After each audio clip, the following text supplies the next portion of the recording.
We will continue to provide all the necessary assistance to John's family and colleagues as we navigate the difficult days ahead. John has been a valued police officer for 26 years, committed to public service as a senior investigating officer, supporting victims and their families in bringing offenders to justice. John is held in the highest esteem within our organisation. He is a credit to his family and to the police service. And of course, our thoughts are with John and his family as he fights for his life in hospital today. I would like to take this opportunity to thank the members of the public and the emergency services who worked so hard last night to save John's life. John's colleagues are understandably extremely distressed by last night's shooting.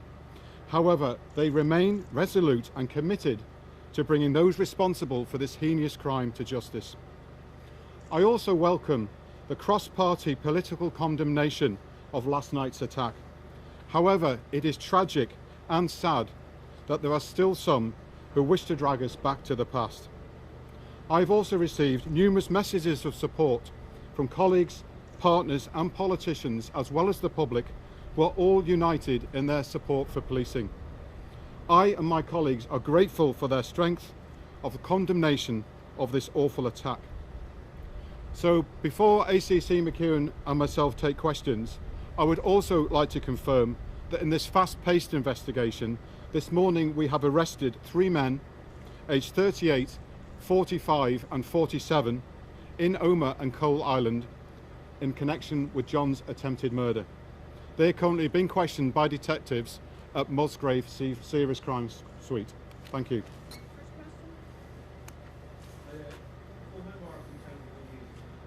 We have surveillance of an off-duty officer, 3 arrests already, 2 gunmen, burned out car. How professional and well-resourced do you think the organisation behind this is? So the investigation is at an early stage. We're keeping an open mind at the moment. Our primary focus of that investigation is on violent dissident Republicans, and within that a group called New IRA. We continue to work against these groups. We know that they have a level of capability, and as we've seen this horrific attack play out last night, as I say, we're keeping an open mind. That's where the focus of the investigation is at this moment, and you will understand why I won't be drawing on further detail at this time.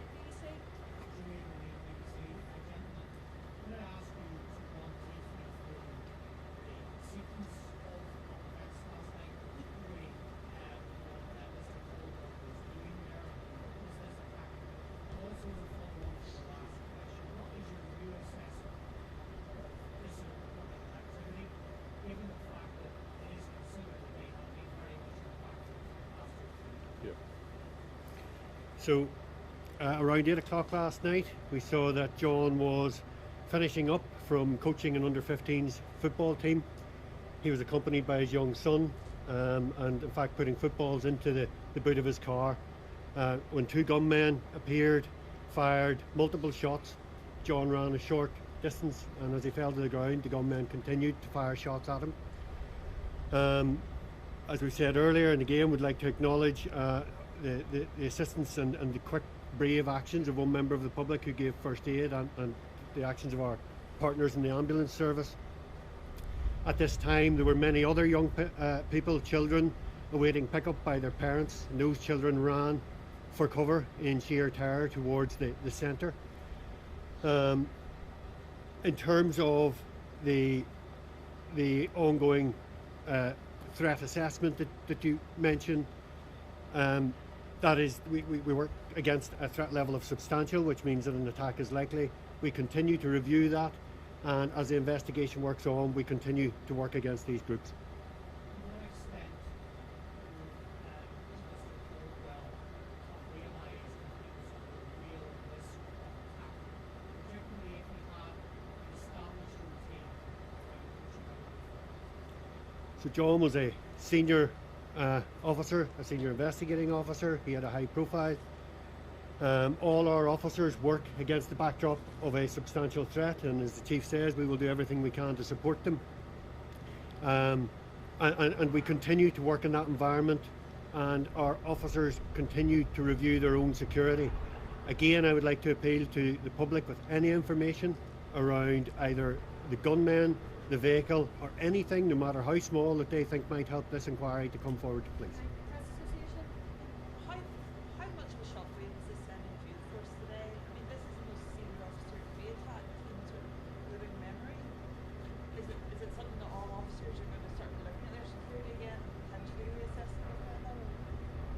Yeah, thank you. I think absolutely this has sent a huge shockwave across the organisation. We've been speaking principally with the Police Federation, but also with those representatives of senior officers and police staff who had seen themselves under threat. Clearly, one of the things that defines us is our resilience and our commitment to keep going in dark times and tough times. So John knows that his colleagues will now be working tirelessly round the clock to support his recovery, but also to bring the offenders that have tried to kill him to swift justice.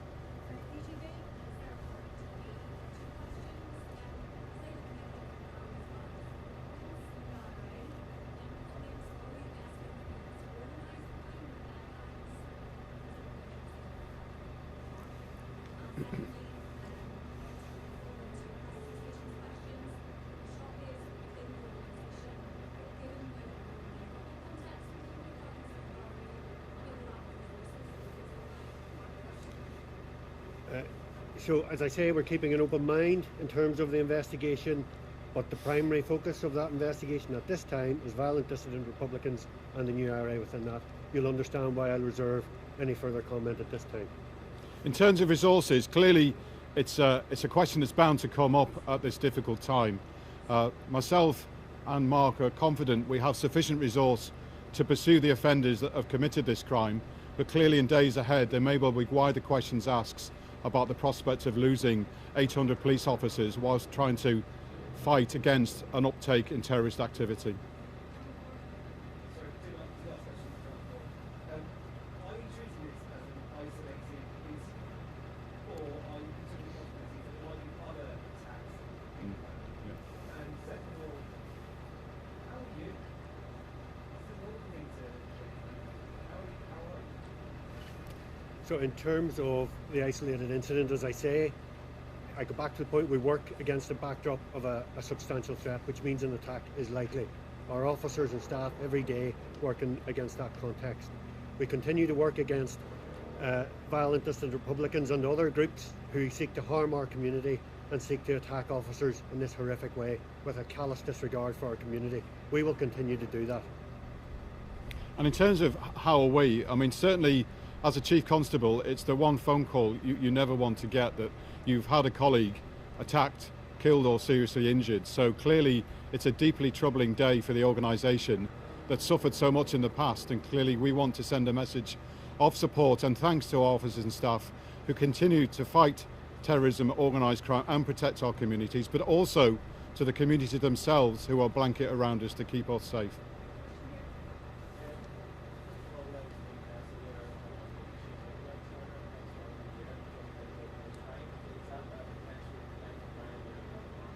So again, you'll understand why I would reserve any detail like that, as this is the early stages of the investigation, and we're keeping an open mind, as I've said earlier. Thank you.